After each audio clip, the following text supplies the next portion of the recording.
The book of Nehemiah, the book of Chronicles, neither of which we've heard this morning, have a wonderful, wonderful prayer in them. And the prayer goes simply, "Let the joy of the Lord be our strength." And as a matter of fact, in many of the translations, for instance, both in Spanish and in Italian, that phrase is inserted at the time of the final dismissal. The Mass is ended, "Let the joy of the Lord be our strength, and let us go in peace." As a matter of fact, I just heard that the other evening at our Guadalupe celebration. So it's in the liturgy. I've been known before the new translation came out to insert it into ours. Blessed John Paul never left that out when he was celebrating Mass privately. Let the joy of the Lord be our strength, and let us go in peace. And that is the perfect attitude with which we should leave Mass. Let the joy of the Lord be our strength, and on the Sunday of joy, Gaudete Sunday, we should reflect on that for a minute. Let the joy of the Lord be our strength sums up the whole first reading. We hear about joy breaking forth, and immediately hear, "Strengthen your weak knees." Strengthen your weak knees. Be strong, fear not. Joy and strength go together. Let the joy of the Lord be our strength. And so, sometimes when we feel so weak in times of temptation, we might ask ourselves, where's the joy? The joy of the Lord is my strength. I feel so weak. Maybe I also don't feel very joyful. Let the joy of the Lord be our strength. And in the gospel, we have that very interesting saying of Jesus, "And blessed is the one who takes no offense at me." Could also be translated, "Blessed is the one who is not scandalized by me." Blessed is the one who is not led into sin because of me. And indeed, many people in the Scriptures were led into sin because of Jesus.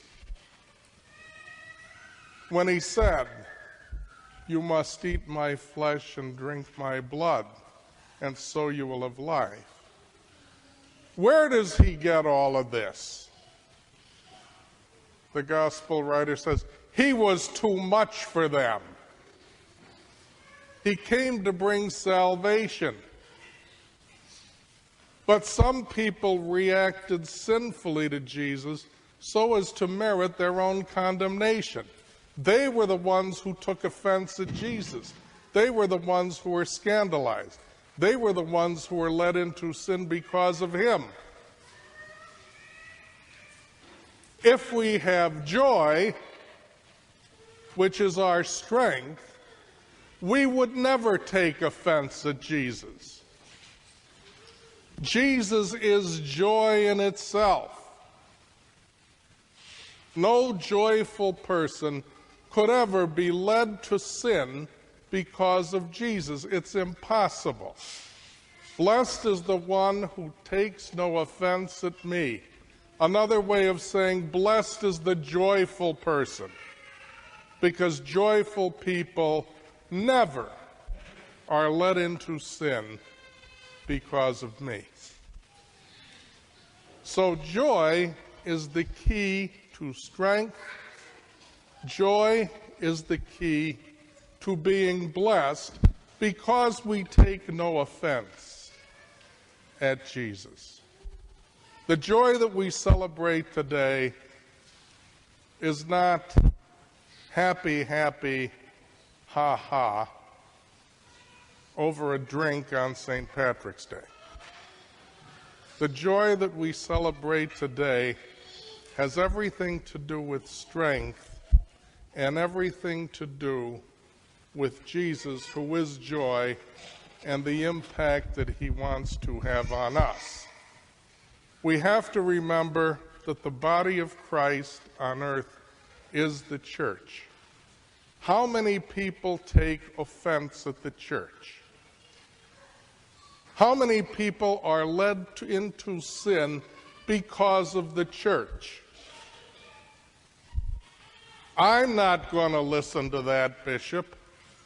He doesn't sound like Pope Francis. That's the latest.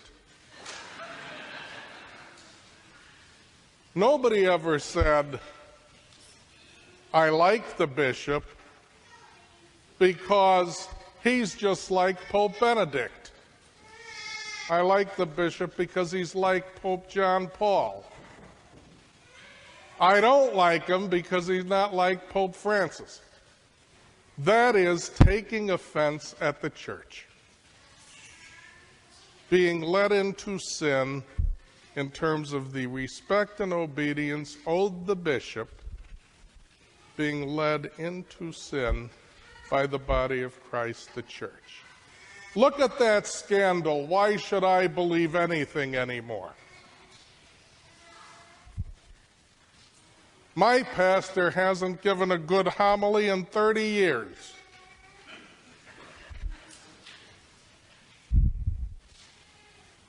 Pope Francis just said this week, isn't it a shame that people are so wrapped up within themselves and their own tastes and their own likes and their dislikes that they can't hear the homily anymore? I decided I didn't like that pastor 20 years ago, and I've never listened to one thing he said since. This is not you, but this is your friends. You know them. They take offense because of Jesus through his body, the church. They are led into sin because of Jesus' body, the church. The best way to help them, and these people, by the way, never have joy. They never have joy. They'd rather find fault and make themselves miserable. They're the ones that Pope Francis calls the sourpusses. They don't seem to know that he calls them sourpusses. They just know who's like Pope Francis and who they think isn't. So, the joy of the Lord, the key to our strength. The joy of the Lord, the key to never being led into sin on account of Jesus or the church. That joy is something with which you and I cannot live, because in the end, that joy is Christ himself. Let the joy of the Lord be our strength, and praise be Jesus Christ.